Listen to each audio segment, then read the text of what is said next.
Wrestle Magic Pod, official sponsors of British Empire Wrestling. Welcome to the Wrestle Magic Pod. I am your host, King Scully, and I'm representing the UK all day. And today I am joined by another host, a host in wrestling himself, and his name is John Bishop from British Empire Wrestling. Hello, John. How are you? Hello, Scully. Yeah, nice to see you, and thank you for having me. You're welcome, and thank you for joining us. You're welcome. You're welcome. So firstly, before we get into the wrestling part, let's talk about you, John, about your childhood, where it all began for John Bishop. Where did you grow up and stuff like that? Growing up in Surrey, so born in Epsom Hospital, month premature, had to be sort of revived in the hospital. I was sort of a premature baby and rescued by a nurse. So I've done fundraising for the NHS before, for the very hospital that sort of saved my life. I did something for Epsom Medical Equipment Fund. We did a quiz night in 2014, raised money for medical equipment. The charity's run by Bess Harding MBE. She's been running it since 1979. So, yeah, very passionate about giving back to the people that helped me. So I grew up in Surrey, child of the 80s, but started watching wrestling 90s, 1992, May 1992, just before SummerSlam 92. I got Sky TV for the first time and started watching World Wrestling Federation. I think I remember, I was looking back the other day, I think my first match I saw, it wasn't really a notable one. It was Sergeant Slaughter against Ric Flair. And the Mountie shocked Slaughter after the match. So I sort of remember that. So I've grown up with some great people, you know, Bobby Heenan and Gorilla Monsoon. I'm reading Gorilla Monsoon's book at the moment, The Irresistible Force by Brian Solomon. Highly, highly recommended. I really enjoy it.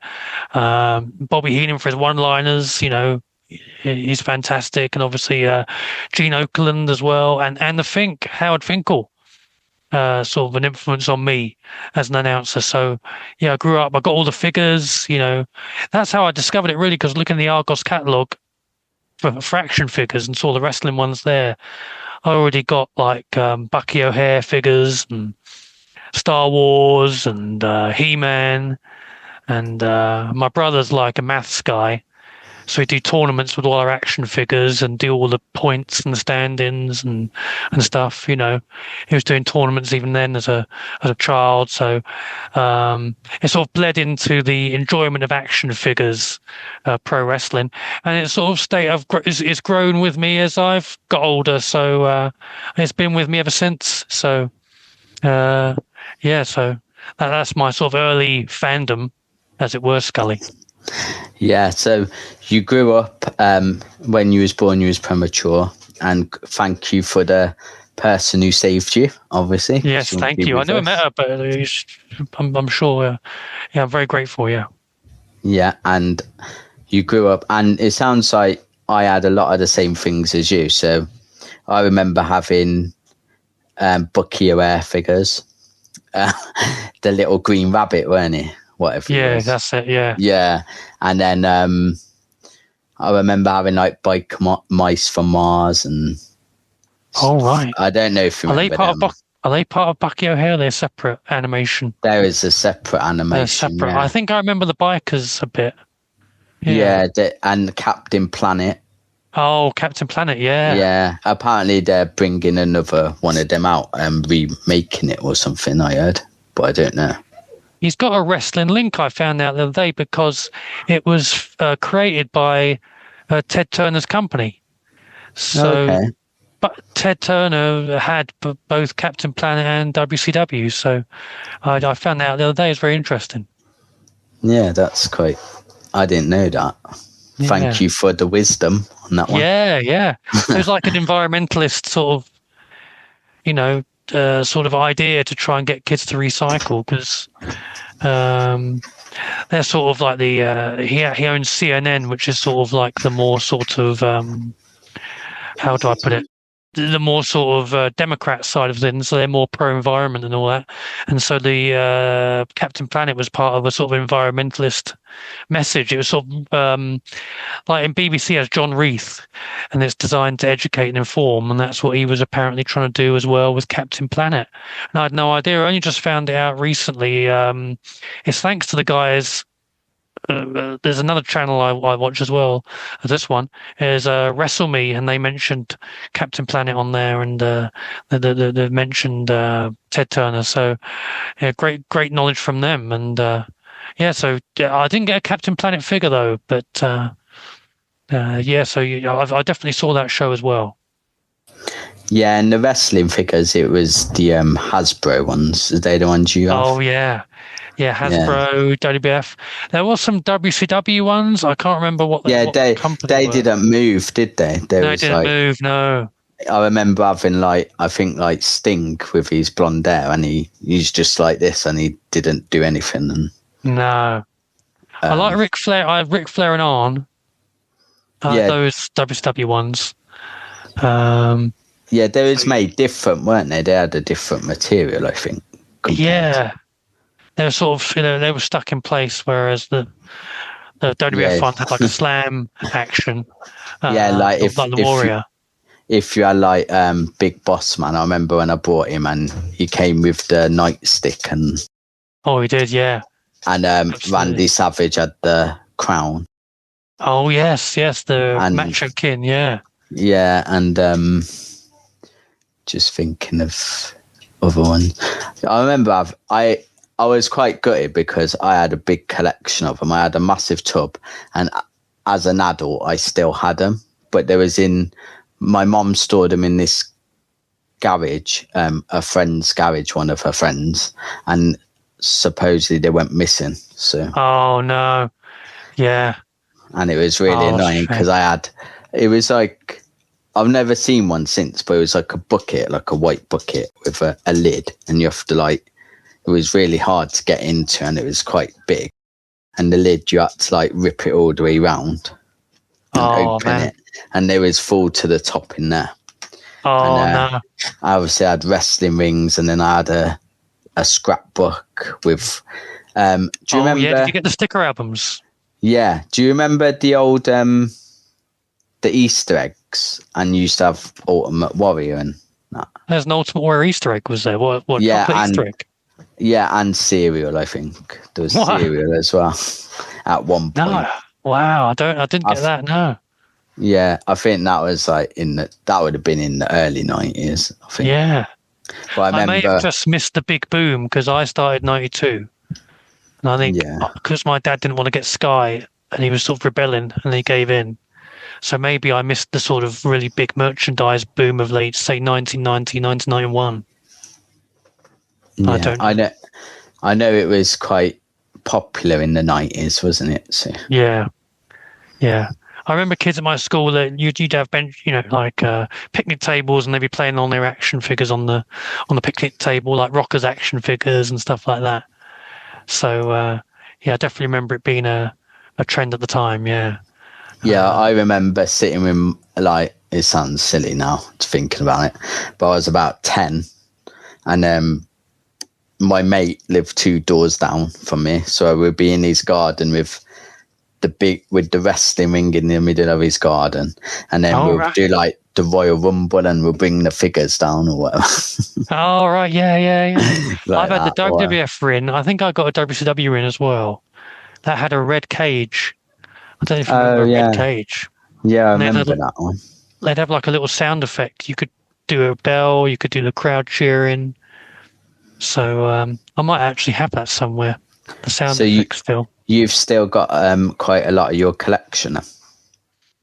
I think so. I think the figures are in the loft. I sort of didn't preserve them very well as a child because I was trying to I wanted to see what the Warrior looked like under his face paint, so I fired the face paint off. Yeah. And stuff like that. So I didn't keep them very well. No. Or if I couldn't get an action figure, say I wanted a Paul Bear one, we'd make one out of cardboard and have him manage the Undertaker. stuff like that. I was thinking it'd be great to have action figures now because if you had like, say, Roku or Amazon Fire Stick, you could just do your own Titantron on your big screen, couldn't you? And play them Yeah. out to the ring. Yeah, you That'd be could. amazing, wouldn't it? So, some people do it on YouTube, don't they? I think. Yeah, And, yeah. The way they do it, some of them, they have the whole thing and they have the big stand going round with the Titantron and that. I remember having a Titantron actually when I think it was like, now I think about it, like you say you're Vince McMahon and you go like that and he'll start playing his music or say something. Oh, really? Oh, yeah. This was like late. quite advanced. Late. Yeah. It's the Attitude Era version. Yeah. And you like go over like that and they'd say something or they'd play a bit of their music, but the figures underneath had like a little metal. Like a sensor or something. Yeah. And it just detected whoever it was and it would just play their music or whatever it is. I can't remember. Oh, exactly. Wow. But yeah, I remember having that. But yeah, that was a long time ago. Yeah. I remember going to see my auntie and we took the action figures with us and we were going over the M25 and my dad had a big Land Rover and you felt the Land Rover wasn't a smooth ride, it was sort of shake and the door was making a shaky noise and I'm like praying, oh my God, I hope my action figures don't fall out of the car on the M25.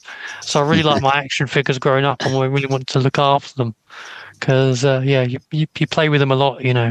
So because obviously, you know, those that in that time there wasn't the internet like there was now, so and that's what you had, the figures and games and stuff like that to keep you occupied. So yeah, that was a big part of childhood growing up, and had all the posters. Did you get the WWF magazine?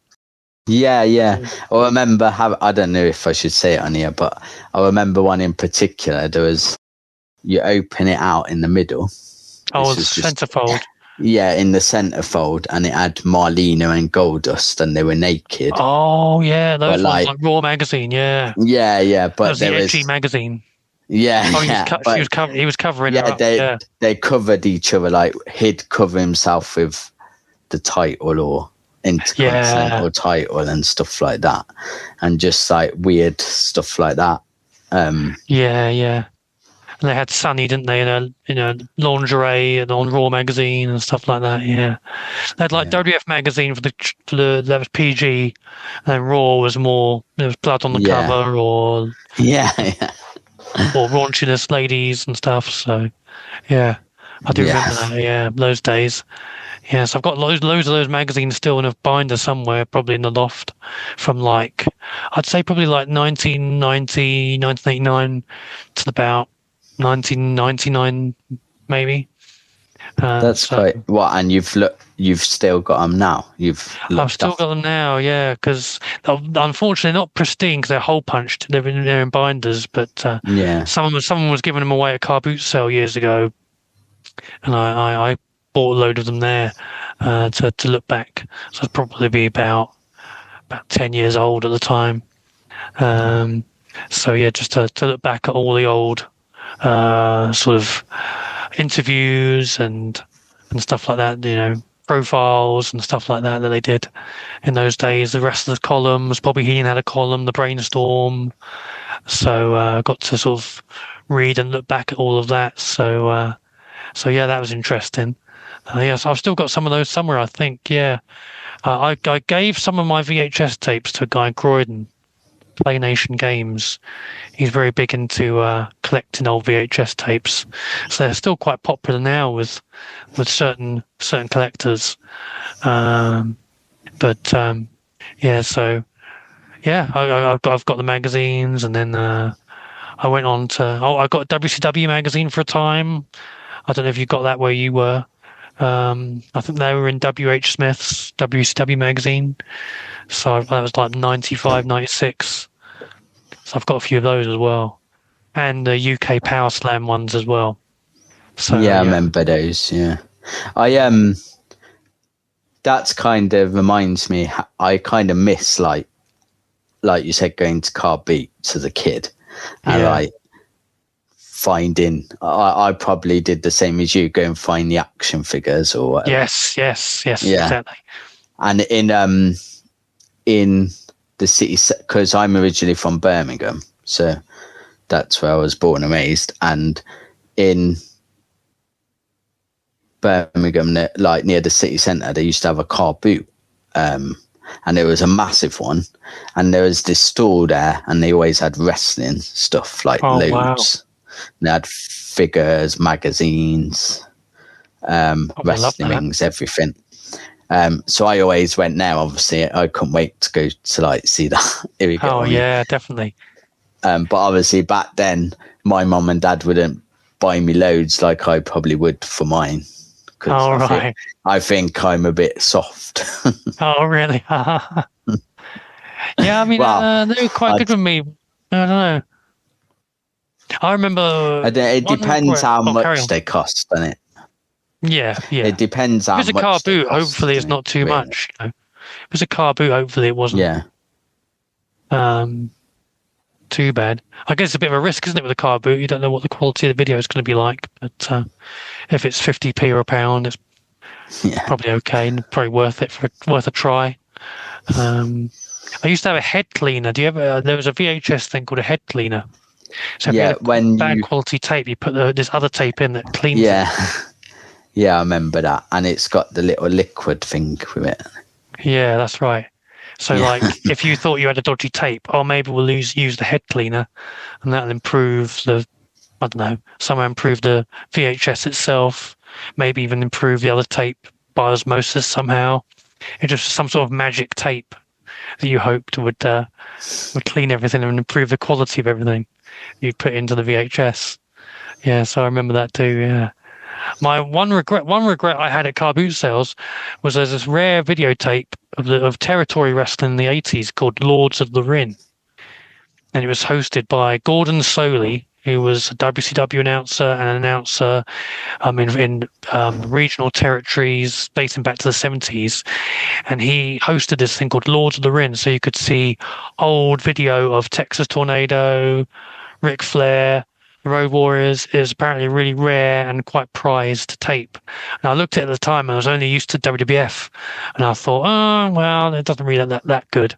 And then I find out years later, oh my God, it's this big sort of collector's item and an amazing tape. So I think I would have really enjoyed it if I'd have actually bought it. So that was like my little holy grail I missed out on there. But yeah, I'd have liked that store, you know, all the WWF stuff. We have some of that in BEW now. We have like collectors turn up at Mitcham Comic Festival this year with all the action figures, past and present. So it's interesting to see. I think they've got taller, the action figures, over the years. Yeah, they're more like this now rather than that. And yeah, they're sort of like an Action Man almost. Yeah. Yeah, I kind of, I don't know if it's just they're quite expensive now, though. Yeah, I don't know if it's my era, but I kind of prefer the smaller ones because there's more. You can fit them in the ring and stuff like that. I prefer my niece. She's 10, and she suddenly, all of a sudden, about a year ago, she suddenly got into wrestling, and she really loves, like, me personally, as a guy who's liked wrestling all my life. They're not my kind of favourites, but her favourites like Jey Uso and Rhea Ripley and that kind of thing. Yeah. But so we got a Jey Uso for Christmas. And it was like 20 quid. Oh my God. I don't think it was that expensive for us growing up. It may have been 5 or 10. No. Maybe I got them all at car boot sales. They're probably about £1 at the car boot sale, probably, if I got them. That is quite a lot. That's quite a lot. And then the annoying thing is, do you know Home Bargains? You would know Home Bargains, probably. The shop. No, it may not be in my area of the country, but it sounds interesting. Oh, okay. So good deal. Yeah, it's quite yeah, it is, and they had exactly the same figure, and I found it like a couple of weeks later, after in the new year, and it was like $9.99. It's like, Oh could have no, saved a yeah. tenner. I could have got a two. I could have got a two Could for got the two, same yeah. price. Oh, Yeah. got both Usos. You got both Usos, Jimmy and Yeah. Jay. Oh my gosh. Yeah. Oh no. So annoying. Yeah. We'll keep an eye out for future action figures if she's into it now. Yeah, definitely. Maybe get a Cody she just one suddenly started. Yeah, that's her sort of era, isn't it? So. Yeah. Has she got any brothers or sisters who like it? Yeah, she's got a younger sister, but I don't think she's not into wrestling. Moment. Oh, okay. Oh, she just not yet. Just discovered. She's a bit young still. Did she discover it through you, or was she just flicking through? No, she found it on her own, and she's like, "Uncle Mike, I've been watching wrestling." All right. Maybe she thought it was colourful. It's colourful, isn't it? Yeah. And then I think she literally hooked on it. She watches it every week. Everything she wanted for Christmas was wrestling. Wow.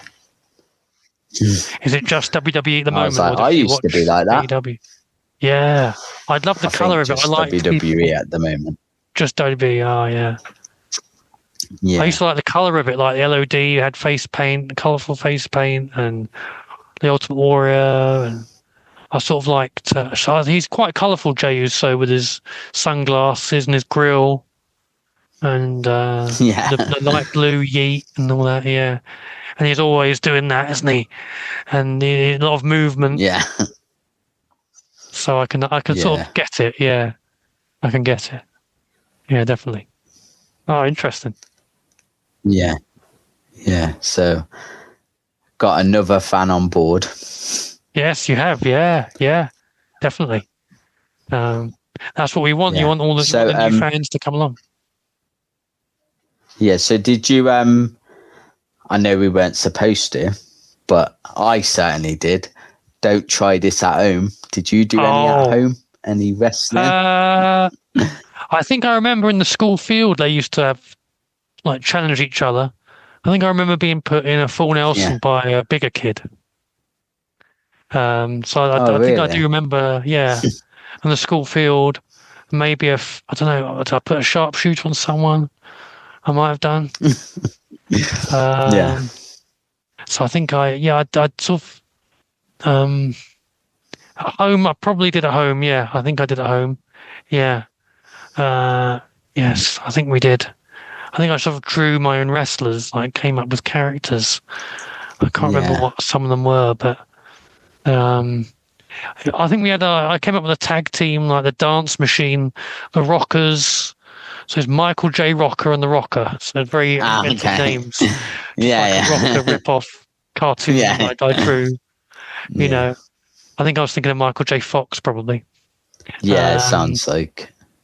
From watching whatever he was in, Family Ties or stuff like that. So I think I did a bit of that. Yeah, I do remember being put in a full Nelson and him sort of bearing down on my neck, and stuff. And I think at school we did. I think I took someone down with a waistlock once at school. We were all testing each other in secondary school, so both in primary and secondary.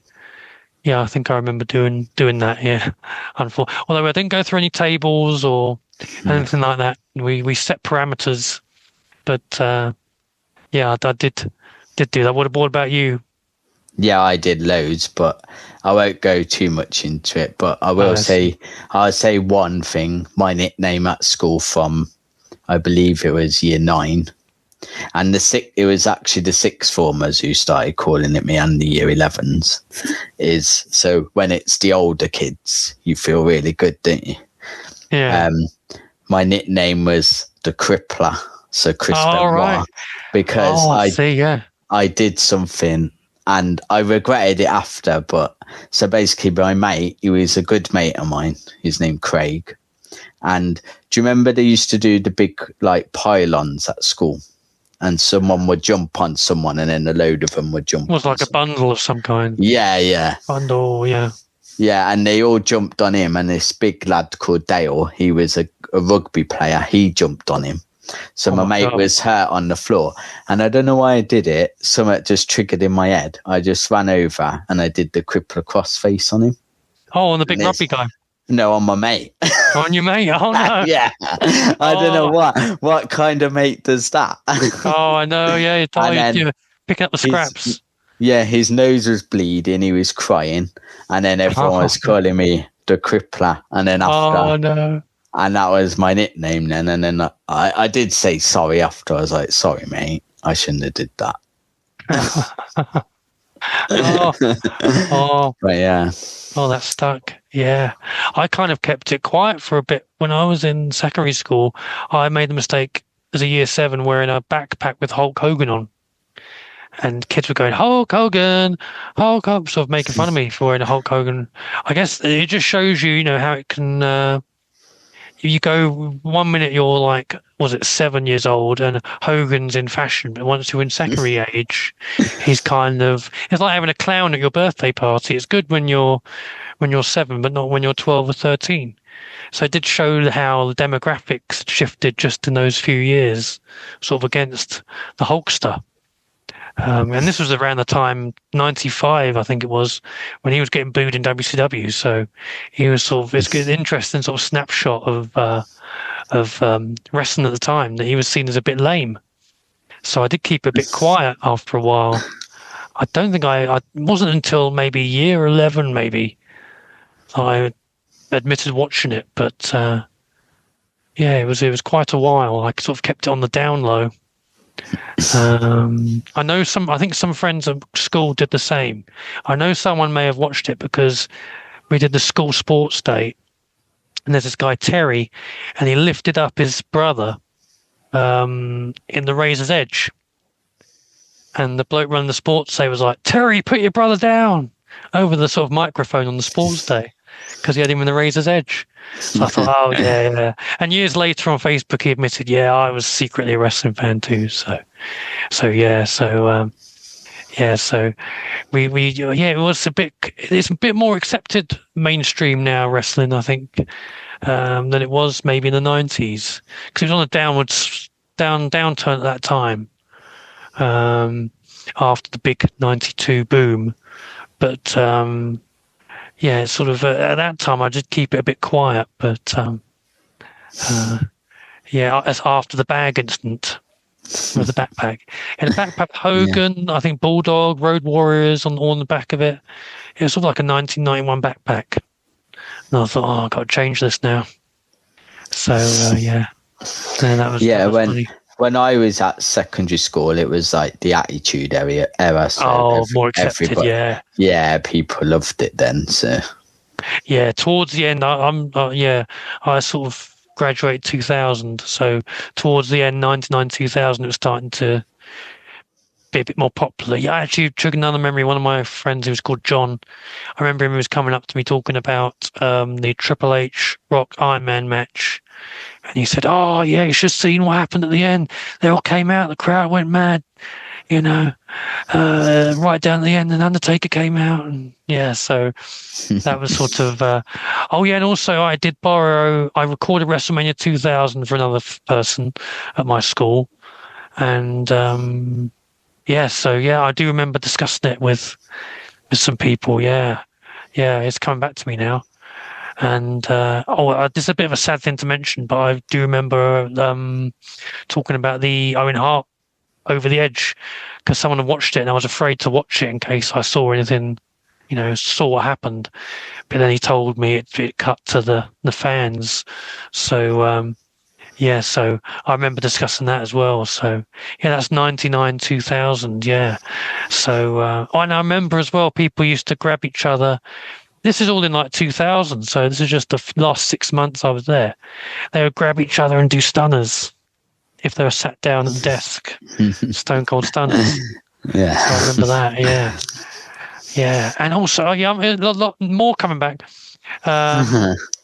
It was this guy, Joe, in my French class. He was obsessed with Trish Stratus, because it was when she was it was a Backlash 2000. She was wearing the pink shorts and top, and he just loved that as a sort of 16-year-old boy.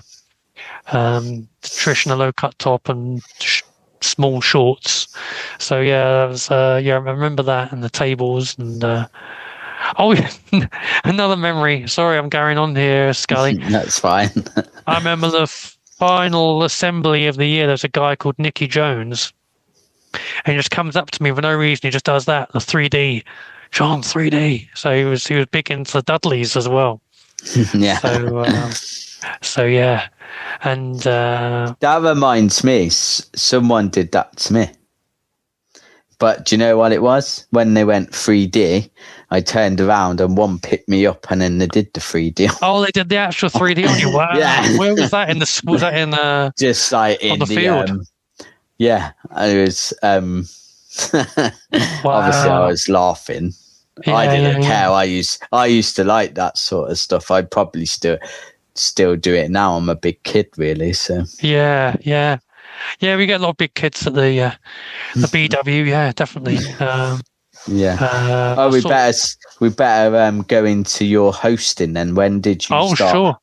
When did you start hosting? What happened was, because I did my fundraising for the hospital, and it was via the Rotary Club. I've been part of the Rotary Club on and off since 2006. I was the younger version, Rotaract, for 18 to 30s, and now I'm sort of associate member for over 30s. And I did quiz night hosting, and so I did the quiz night for the NHS and stuff like that. So I used to go to wrestling shows with my friend Tim Burkett, who I worked with in an office in South London, and sort of looking up shows. Let's go to one in Wallington. And so he's a very social. I'm quite quiet, really, but he's a lot more sociable than me. He's sort of like, he was born in Caterham, but he's got a dad from Sunderland, so he's got the sort of chatty northerner sort of way with him, easy with conversation. And so he started chatting to people at the show, and people backstage, or people in the crowd, and that's how he met Declan. And so that led to the start of BEW. And he knew I was doing hosting with quiz nights, and that's when he put me up for doing the ring announcing. That was in 2014. So I've been doing it with them ever since that time. And it's very similar to doing a quiz night. Really, you've got to get the venue. You make sure you've got a building license. You've got to promote it with posters, promote it online. You've got to make sure you're out of the venue by a certain time, and you don't overrun. So there's so many. It's very, apart from the wrestling part, the sort of hosting and running a show is very, very similar. So, and it gave me a sort of a mindset, really, of being a team player, because Rotary says service before self. So you got to think of the team. So it gave me a mindset of, I've got to make sure I'm out of here by a certain time, stick to my times. So it really gave me a grown-up mindset training before I even got into wrestling. And so I've been with BEW off and on ever since that time. And when you first started in BEW, did you find it nervous, or did you just? I guess. Would you say because obviously you've got more experience now, so you'll be more confident, won't you? Because you've been doing it for so long compared to when you first started. I used to do. I got a GCSE in drama. I used to do the school play and stuff like that, and I've done amateur productions as well. But I haven't done that for a while because I've been doing the charity fundraising and stuff like that. So I've always been quite good, sort of speaking in public. I did public speaking competitions when I was a teenager. First thing I ever did, I think, was a play. I was at Beavers, and I think I did some sort of play. I was a pancake. I think it was for Pancake Day. I'd do a death scene as a pancake, or I get eaten by a cat or something. And I remember someone else was meant to be the pancake, and they pulled out. They said, "Oh, I can't do it. I'm too scared." So I'll do it.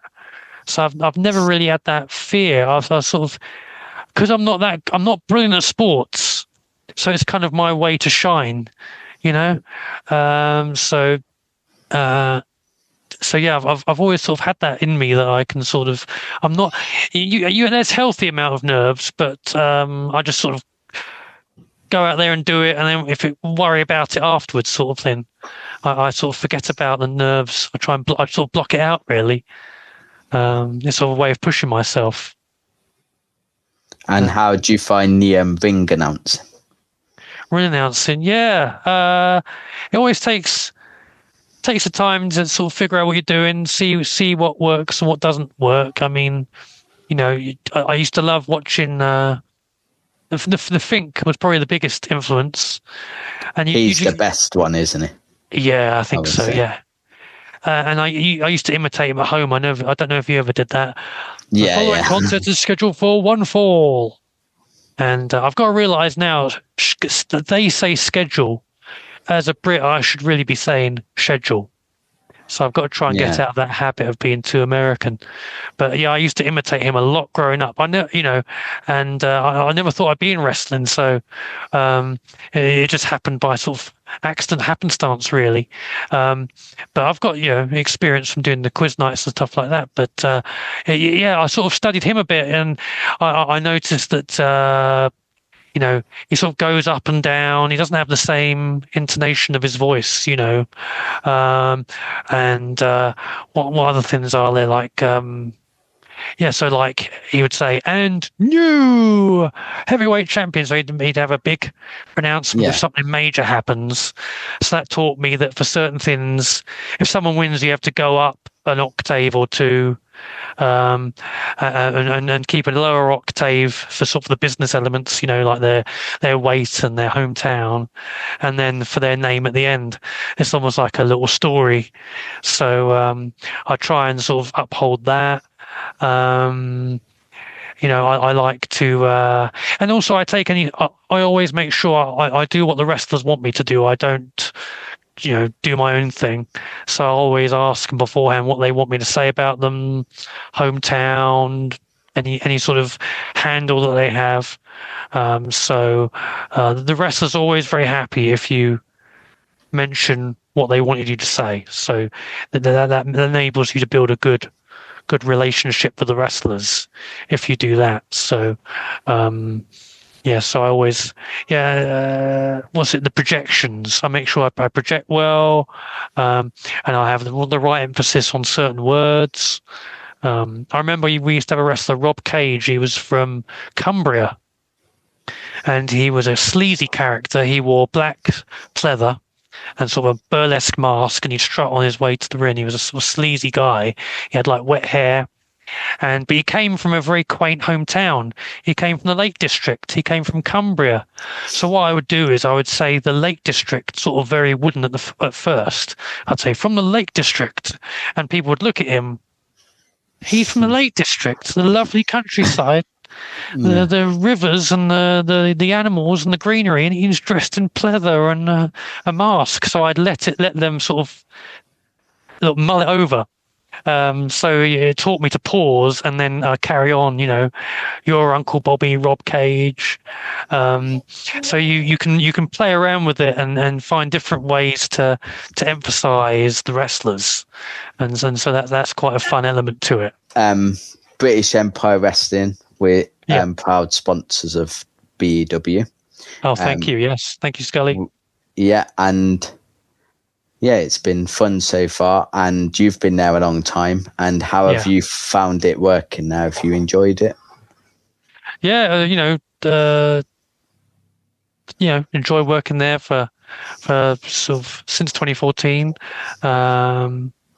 Lots of sort of fun moments. I remember the first show we had. It was at a gym in South London. It was Tony Storm against Casey Owens. I think, I don't know if that's the first time ever they met, but one of the first. And I remember telling them, my brother watched your match. He was in the crowd. That was the best women's match he ever saw. And they went, oh. So I remember that happening. And Tony she wasn't timeless at the time. She was the Dinky D Aussie, Tony Storm. She's about 19, 20 years old. She wore lots of neon colours. She was wearing neon pink that day. and we had onlookers. We were an industrial estate area, and then next door there's office workers watching them through the fence, watching the ladies wrestling, and and then the same day I was up in a balcony for some reason on that one announcing, but then it was a wrestler's sound system that blew up. So you learn to improvise in wrestling, when things like that happen. So I had to go down and shout for a bit there, these things happen. And then we had a much better sound system when we went to the tram. It was almost like professional sound system in a radio station, and we've got great sound people now, like Paul Knighton. We had Paul Brooks' last show at the Comic Festival, great guy. So we sort of came from humble beginnings, but it's been good. I've gone to Malta with them and met a lot of great stars. Met Rosemary from TNA and Tony and Casey Owens, and going to meet some more soon. Meeting Brian Kendrick at the next show, former tag champion. So it's always interesting. You never know who's going to show up next. Yeah, I've seen some of your pictures and they look great. Like I think you had some with like Alicia Fox, didn't you? Yes, we did. Yes, Foxy. Yes. Yeah, she's quite a character, quite crazy, quite animated. It's no not a gimmick. It's she's a lot of the Americans are quite sort of very lively and very very charismatic. Heath Slater and Enzo and people like that. I remember we had some guys from Texas. I didn't realize. Mo from Men on a Mission had his own promotion until I was in BEW, and he's got a promotion called Saw Wrestling. The late Mo, it's carrying on after him, and he sent some wrestlers over once, and they were so polite. Yes sir, no sir, good to meet you sir, shaking hands in business suits. So you meet some good people at BEW. So it's good to be part of it. And I met celebrities as well. I've met the Gladiators, Saracen and Shadow, and I met Joseph, who was the butler on Fresh Prince of Bel-Air. Met Jeffrey. So it's always very interesting, always brilliant. Yeah, Saracen, I believe he won our title, the BEW Wrestle Magic pod title. Yes, he won your belt. Yeah, and obviously Amara Jade is our champion. So that's right. We recently recorded with her. Yes, I saw that. Yes. Yeah. So within your roster, I think we've recorded with Amara, Erin Smith. He's a nice guy as well. Yeah. Iron Monkey, that was crazy. That was me and Iron Monkey. All the way from Brazil, yeah. Yeah, that was wild, that one. I was. He said when he sees me, he's gonna destroy my kingdom, basically. Oh my God. Yeah. So. Oh well, watch out! I'll have to get his handlers to sort him out. Yeah. Find some of his handlers, calm him down, give him a banana. Yeah, but yeah, the roster on BEW is quite a big roster. You've got quite a lot of talent on there. I came and see you guys at Truckfest in. Oh yeah.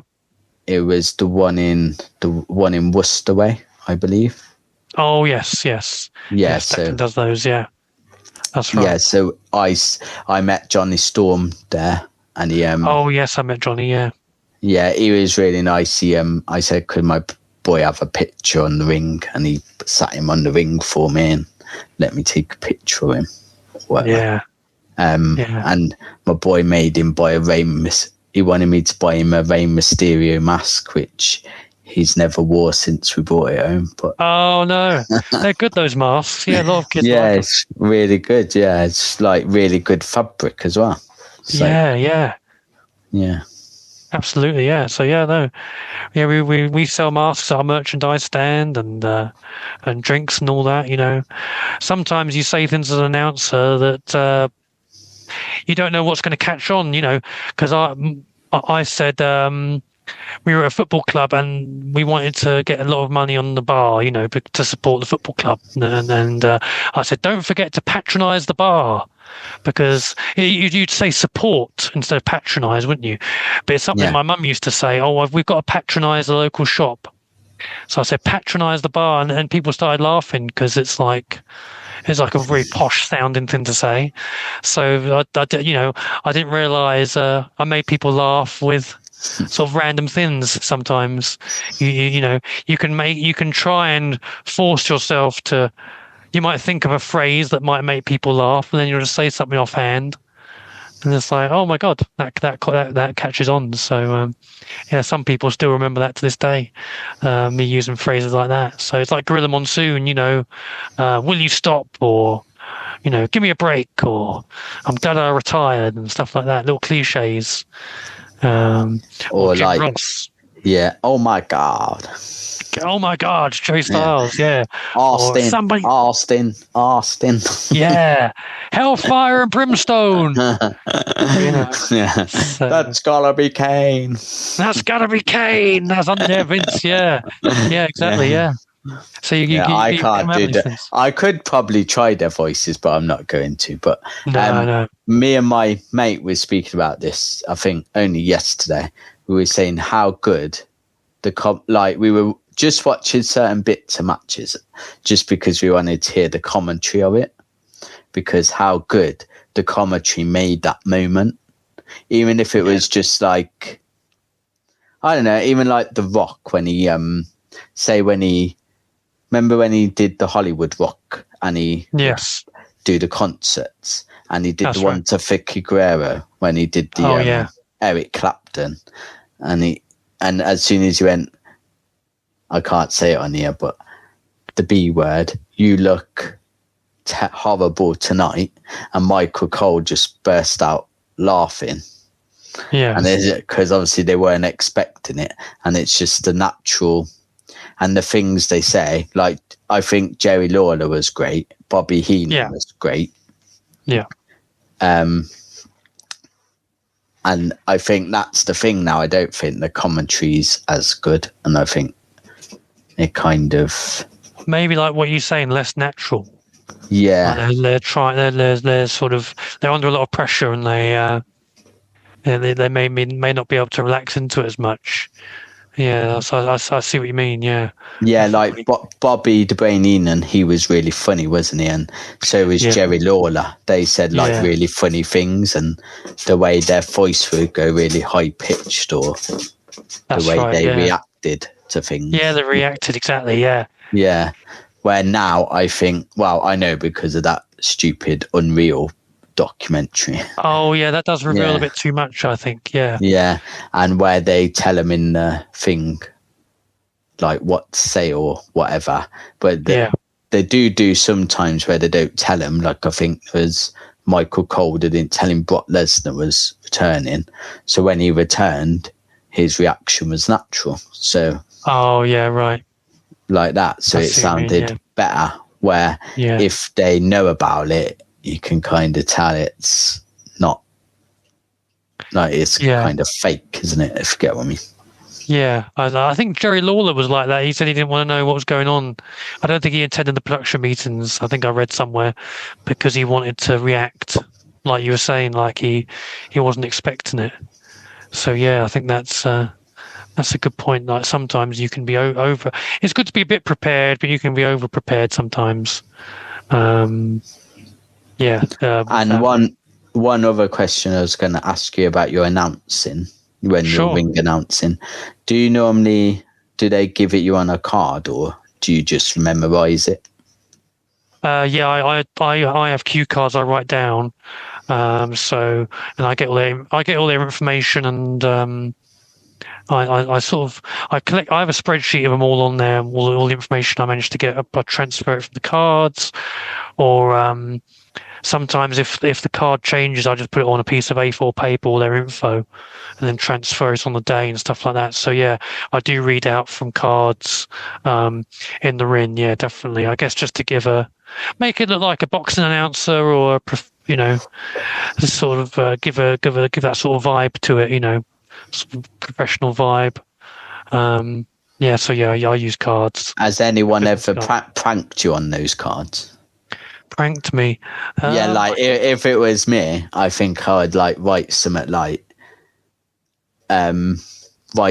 so you'd say something that you didn't really want to say, or something. Then you were like, yeah. That's right, yeah.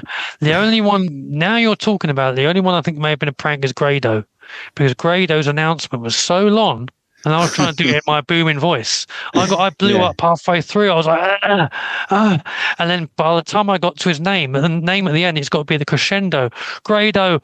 I was like, Grado, you know. So I think in a way, maybe as a bit of fun, he's probably trying to blow the announcers up with his announcement, because it was so long.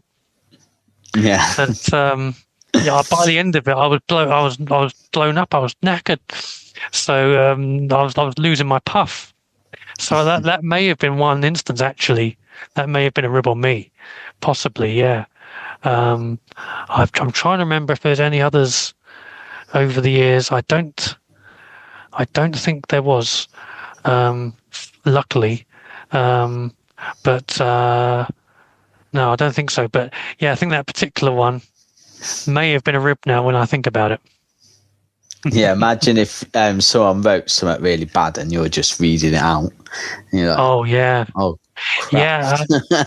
Yeah, I can't say. Well, can I say the word for bottom on this podcast? I can't. Yeah, there was a wrestler that I was meant to. She's Australian. Oh no, she was from New Zealand, and her tag team was going to be Team Australasia, because she sort of rear end was her gimmick, and she had a go at me because I didn't say the ASS word loudly enough or prominently enough. So I got heat for saying it was closer to Australasia. I was like, Team Australasia, and I need to emphasize that more, like you know. Yeah. So yeah, I got a little bit of blowback from that, but that was, I guess, maybe sort of in the back of my mind, I'm thinking, oh, there's kids here, I've got to be careful. So yeah, that may have been a slight rib on me there as well, definitely. What about your voice? Like, do you ever get obviously doing the announcing? Do you ever struggle with your voice sometimes because you've done it too many times within a day, or I don't know, naturally people wake up with a sore throat or whatever, or you could lose your voice one day? Could be. I mean, maybe a little bit tired the day after, maybe sometimes. Okay, yeah, because I was ill before the previous show, so I was sort of a bit croaky then, but I managed to do it all right. Sort of had some good supportive colleagues to keep me going. SoCal Val and Paul Brooks, James Mason. He's always very complimentary of me, so that sort of puts you on a sort of a high in the build up to the show, you know, if you're not feeling great. But I think there was one show where my voice was gone. I couldn't do the show. That was right. Yeah, that was about 2017. I think that happened. So there was one time where I couldn't do it because of the voice. Yeah, I wasn't well. But generally, I think I'm okay. I think I try and treat my voice fairly well. I think, you know, I try not to speak too much, maybe on the lead up to it, just to be on the safe side, maybe the day of or the day before. And I'm having turmeric in my tea. That's quite good. I found that's quite good for the vocal cords, the sort of spiced turmeric. So, I recommend that to people with colds and stuff like that, and for better voice. So, occasionally, but not too much, occasionally. And shall we, because we're coming to the end, I think we should speak about the last thing, really, is the 28th of February, the next show. That's right. Yeah, 28th of February, BEWevents.co.uk for the tickets. So we've got Amara Jade. She's going to be defending the Wrestle Magic Pod Championship. And she's going to face Donny Rivaro. And he was a man at the Mitcham Comic Festival. He thought he had it won. And then Sneak Attack I think it was from Ollie Jackson, and she won it interimly, and then Amara beat her. So I think he's a little bit kind of he wants his title back. He's a little bit kind of annoyed, aggrieved that he should be the champion. There's several people that feel they should be the champion. Lucy Couture beat Saracen for it. She wants a shot at this new title. So a lot of them are fighting over the belt. We've got the BEW belt being defended. Blizzard. He's defending against Rocco Garcia of the Lion's Pride. That's going to be a big heavyweight collision. Blizzard, master of the power bomb. He's a bit of a funny character. He carries a zippy doll with him, but he's very, very strong. He's a big power lifter. He's like one of our old WWF star wrestlers from when we were growing up. A big old heavyweight. And we've also got sort of various other matches. We've got Brian Kendrick coming in. He's facing the martial arts expert Raven Kemp, the judo expert. So that should be a tremendous match. We've got Katie Electra coming back, former Chardonnay. She's going to be facing a newcomer, Tara Gray. So we've got all these different newcomers that show up.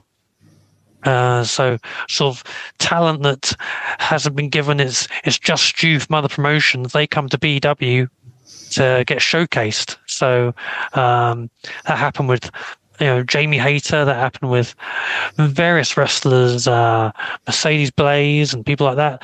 They weren't sort of being given the publicity until BW sort of and we put them on the cards, and then suddenly they sort of springboard from there. And Jamie Hayter doing tremendously in AEW. So yeah, we've got a lot of great matches coming up. 28th of February at Gorringe School in Mitcham. It's not too far from Mitcham Junction Station, so it's going to be a fantastic card. I think it's going to be 6 matches on the day. Tremendous matches. Iron Monkey apparently is also going to be in action. I understand your favourite. I might come down and sneak attack him. That's right.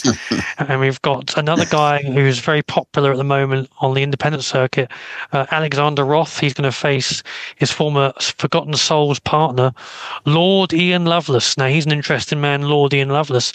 He's an actual lord. He bought the title, and he owns a piece of land as well. So he's a landed member of the gentry. So he's going to be facing off against a man from my area, around in the sort of Epsom, Tadworth area, Alexander Roth, although originally from South London.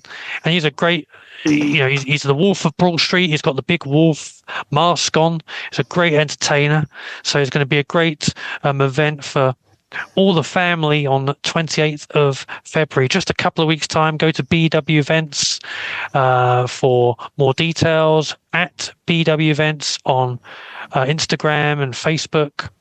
And I think I'm going to check my handle on Insta while I'm with you. I believe I am at Johnny B MC official on Johnny B MC official on Instagram as well. My new Instagram page.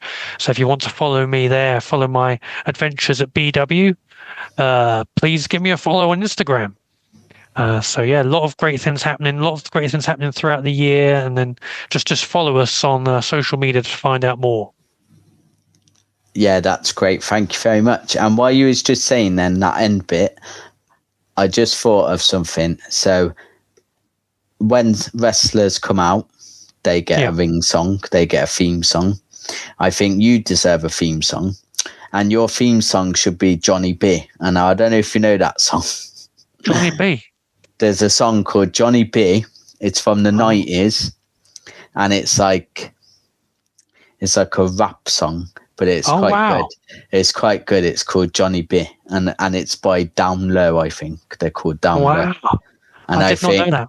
And I think that would be good because in the chorus it says Johnny B, obviously. So you could have that, you could have that as your music when you come out. Yeah. Because I come out on the show to the BW theme, which is Empire by Delta Heavy. So yeah, that's I I'm used to having an entrance theme. When I was at school, I used to have a beard. And there was a Johnny B song. It was Johnny B, with a big goatee. His name is Johnny B. He has a bit. No, Johnny B with a big goatee. His name is Johnny B. Oh no, what's it? Johnny B, B, B. Yeah, Johnny B, B, B. He has a big goatee. His name is Johnny B. Blimey, it's Johnny B. And it was to Rossini by William Yeah, Tell. I could tell then the way you were saying it. Yeah, I was like, I recognise that tune. Yeah. So they did a little.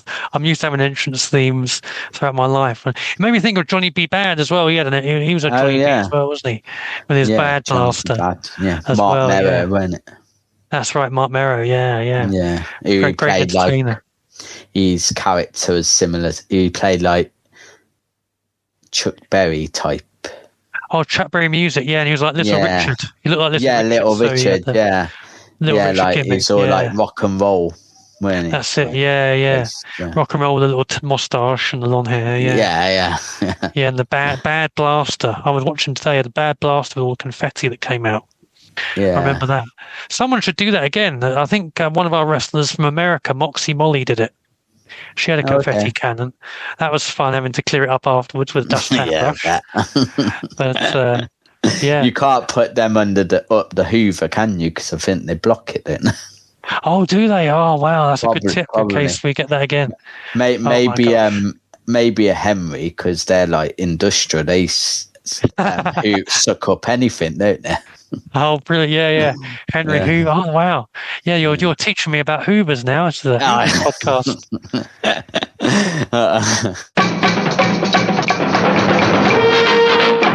Wrestle Magic. So, do you have any recommendations for the audience? So that could be music, film, TV. It could be your favorite food, anything you want. Your favorite pub, if you go to one. I don't know. Your favorite drink, alcoholic drink, a soft drink, anything you want. Go ahead. Yeah. I mean, and don't worry, you can give us as many as you like. Oh, brilliant. Yeah. Well, at the moment, I'm watching Traitors Island, so I'm enjoying that. We're sort of... they've got quite broad accents, so unfortunately, it sounds terrible. I have put subtitles on while watching it because I do miss some things. But it's very interesting, and I'm about 3 episodes in at the moment. I'm watching that. I like comedy. I'm a fan of comedy. I've been watching the Harry Hill show on YouTube. I've been to see him a few times. I'm a Tim Vine fan as well. He's from my area in Epsom. I've met him a few times. Tim Vine, the comedian. He loves puns and quick-fire one-liners. And I was working in Croydon once, and I actually saw him on the train. I go up to Tim Vine. I go, he's always in comedian mode, even in his everyday life. I go up to Tim Vine. I go, oh, Tim, man, good to meet you. I'm a huge fan. And he goes, so you're the one. And he's just a joke right there, just off the top of his head, off his Rolodex. So yeah, he's a native of Cheam in Surrey. So I need to visit his. He went to a restaurant called the American Way in Cheam. He had his birthday there once. So that'd be like a local landmark, I guess I could go and visit and recommend. You can go there, and that's the restaurant that Tim Vine used to love to go to, the American Way in Cheam. So I think it's still there. So yeah, I'd recommend that as a Harry Hill show. Traitors Island. Favorite food.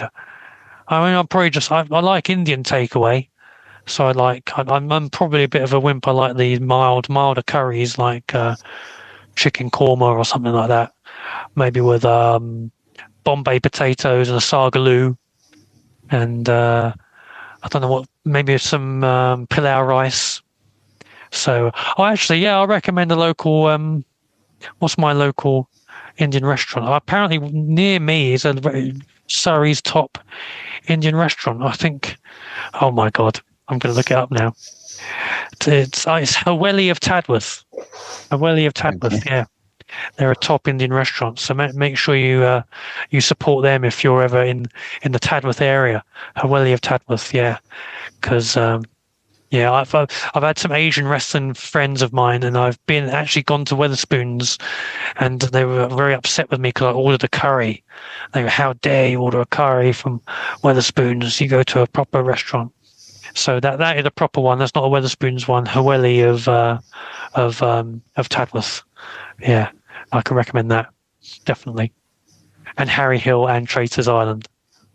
Thank you very much. That's pretty good. My recommendation, because you said a comedian, I'm going to choose a comedian. And I've been watching a lot of his clips lately. He's called Paul Smith. He's from Liverpool. Oh, right. I don't know. I'm not familiar with him.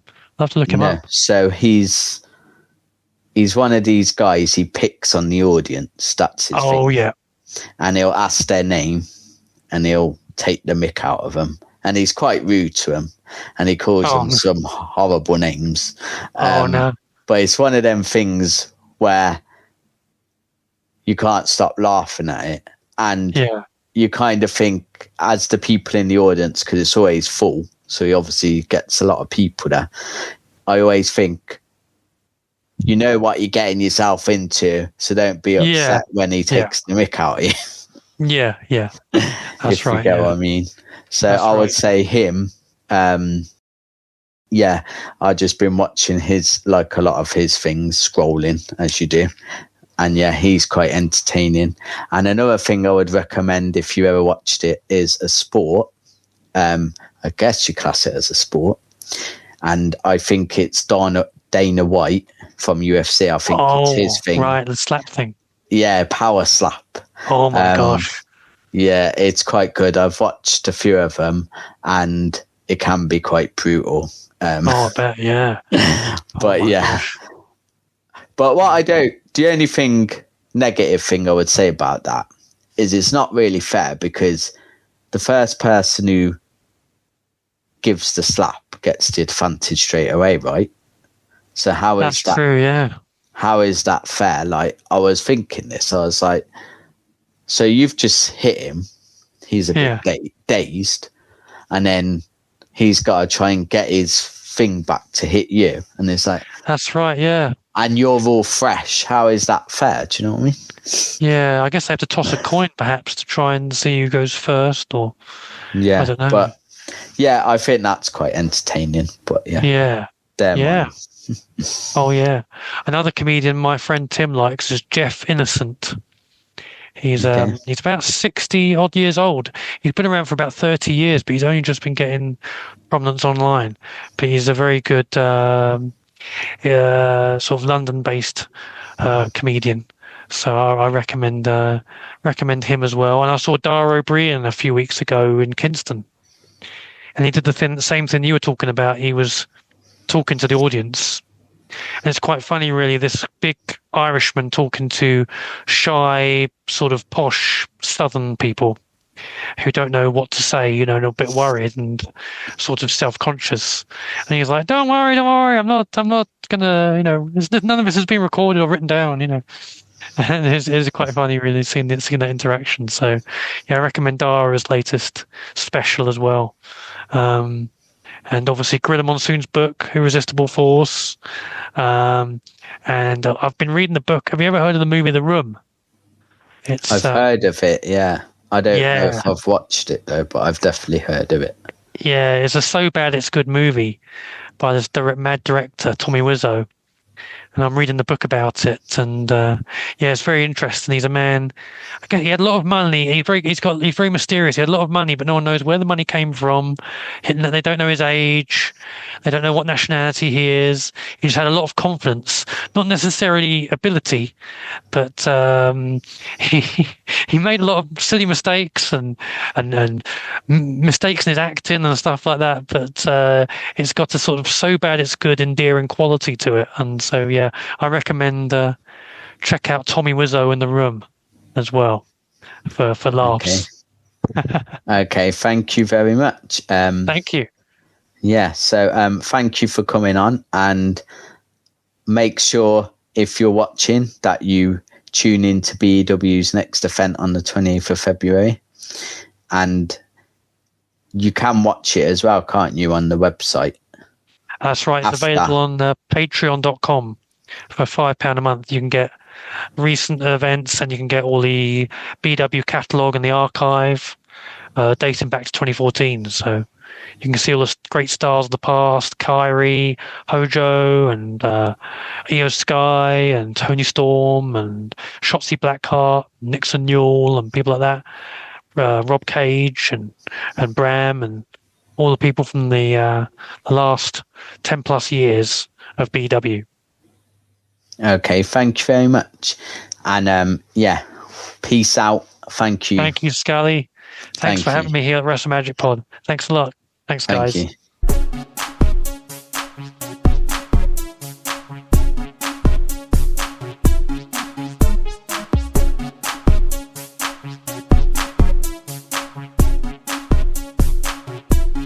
Wrestle Magic.